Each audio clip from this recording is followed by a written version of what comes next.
ओम शांति। मिलना भगवान का अपने बच्चों से, परमात्मा का आत्माओं से मिलना इस वर्ल्ड ड्रामा में सबसे खूबसूरत समय, सबसे अनमोल समय। मिलना भगवान का अपने बच्चों से साकार में मिलना, उनसे बात करना, उनका सुनना, उनकी हर समस्या का समाधान कर देना, उनके दुख दूर कर देना। इसीलिए लास्ट तक भक्ति मार्ग में भी परमात्मा को याद करते आते। ये वही याद है जिसके आधार पर भक्ति मार्ग में उसे पुकारते रहते हैं। एक बार जरूर सोचना कि हम संगम पर एक बार मिलते हैं और वो हमें इतना देते हैं, इतना देते हैं कि हमारी आत्मा में वो भर जाता है, जिसके कारण भक्ति मार्ग में भी माना जैसे ही हमारे सुख के दिन पूरे होते हैं और थोड़ा भी दुख आने लगता है, हमको याद उन्हीं की आती है। अव्यभिचारी याद, एक की याद वहीं से शुरू हो जाती है। वो तो धीरे धीरे हर चीज ऊपर से नीचे आती है तो पता नहीं चलता कि क्या कर रहे हैं। कहाँ एक की याद थी, अभी अनेकों की याद है। सूरज चांद सितारे की भी याद है, प्रकृति के पांचों तत्वों की याद है। उसमें बुद्धि भटक गई है, पर जो एक याद, वो एक मिलन आत्मा को भक्ति मार्ग में भी बार बार याद दिलाता है। वो सच्चा सुख, वो सच्ची शांति, वो सच्चा प्रेम, वो सच्चा आनंद, वो अतीन्द्रिय सुख आप संगम पर अपने में भरते हो, जिसके कारण भक्ति मार्ग में उन्हें याद करते हो।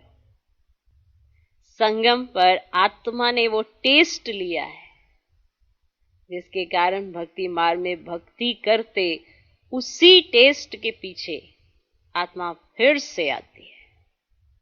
हम परम धाम से क्यों आते हैं? सुख लेने के लिए। सुख, सुविधाएं, साधन ये तो टेम्परेरी है, साइंस ने भी दिए हैं। अल्पकाल के लिए सुख होता है, सबने कहा है, पर क्या लेने आते हैं? मिलन, मिलना, वो एक अनमोल समय जिसमें चारों तरफ का ज्ञान है, चारों तरफ की समझ है, ज्ञान अज्ञान हर तरीके की बात है, पर डायरेक्ट भगवान से सुनते हैं।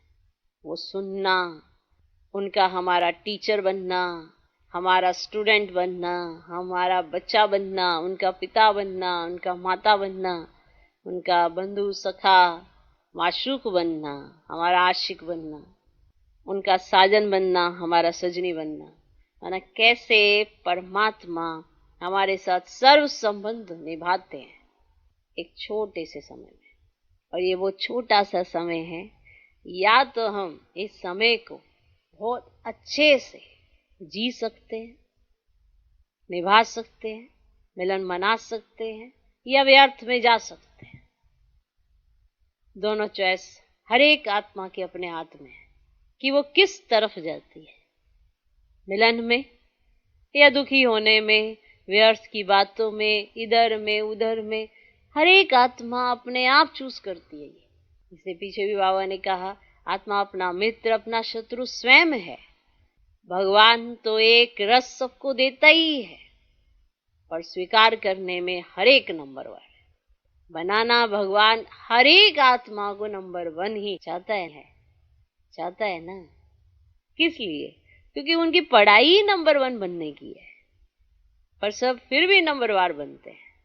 क्योंकि सुनना, समझना और एक से ही पढ़ना, एक से ही सुनना और किसी का ना सुनना, सिर्फ अगर एक धारणा ये कर ले कि संगम पर भगवान मेरी खातिर आया है और मुझे उनका ही सुनना है, तो जीवन में ऐसा परिवर्तन आएगा जो हर एक मनुष्य आत्मा स्वयं भी देख सकेगी और दूसरे भी देखेंगे।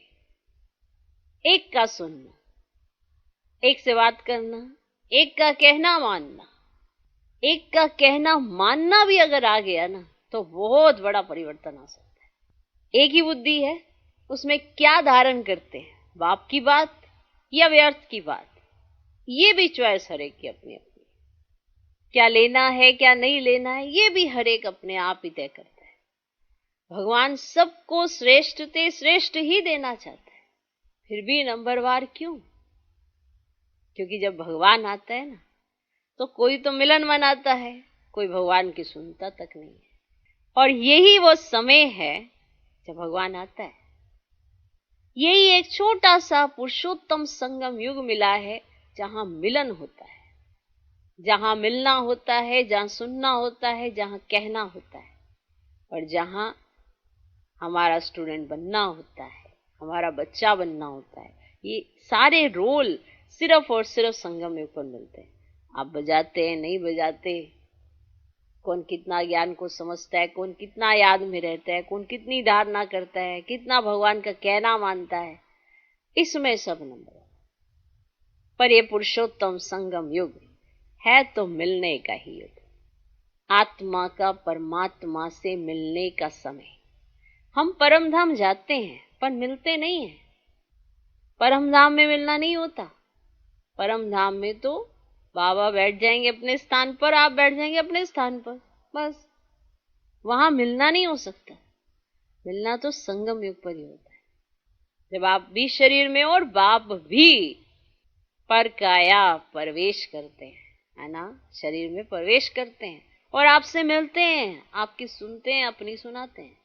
आप कितना कहना मानते हो, ये आपका पुरुषार्थ तय करता है, कहना मानने का ढंग तय करता है। क्या आसुरी बातों की तरफ आपका ध्यान है या एक बाप की तरफ आपका ध्यान है? क्या दूसरे संग में जाते हो या एक बाप के संग में रंगे हो? चॉइस हर एक की अपनी अपनी। ये मिलन का समय है, ये परमात्मा से मिलने का युग है। या तो जी लो या भूल जाओ। चाहना सबकी यही है कि हम भगवान से मिलें।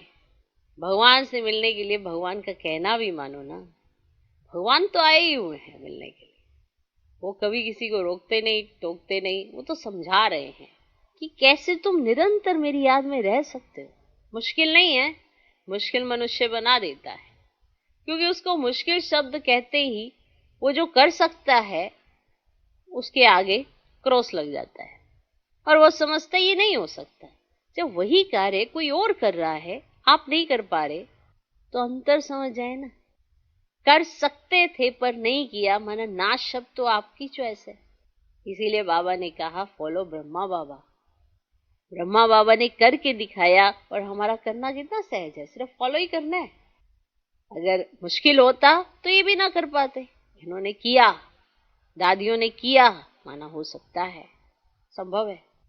जब पूरे विश्व में कोई भी आत्मा ना कर सके तो असंभव है, माना उस बात का सवाल ही पैदा नहीं होता। लेकिन इन्होंने किया, दादियों ने किया, महारथियों ने किया, तो फिर क्यों नहीं हो सकता? क्यों नहीं आ सकता परिवर्तन? क्यों नहीं मिलन हो सकता? हो सकता है ना। तो ये पुरुषोत्तम संगम युग है, आत्मा का परमात्मा से मिलने का समय। तो ये कितना अमूल्य समय है और इसको व्यर्थ नहीं गंवाना चाहिए। और जैसा भगवान कहते हैं कि बच्चे देही अभिमानी बनो, माना जब व्यवहार में आते हो तो देह अभिमान में आ जाते हो, तो व्यवहार में भी तुम मेरे बच्चे बनकर ही तो आओ, तो तुम्हें याद रहेगा, दैवी गुणों की धारणा भी याद रहेगी, मैंने क्या सिखाया वो भी प्रैक्टिकल कर पाओ। अच्छा, ओम शांति।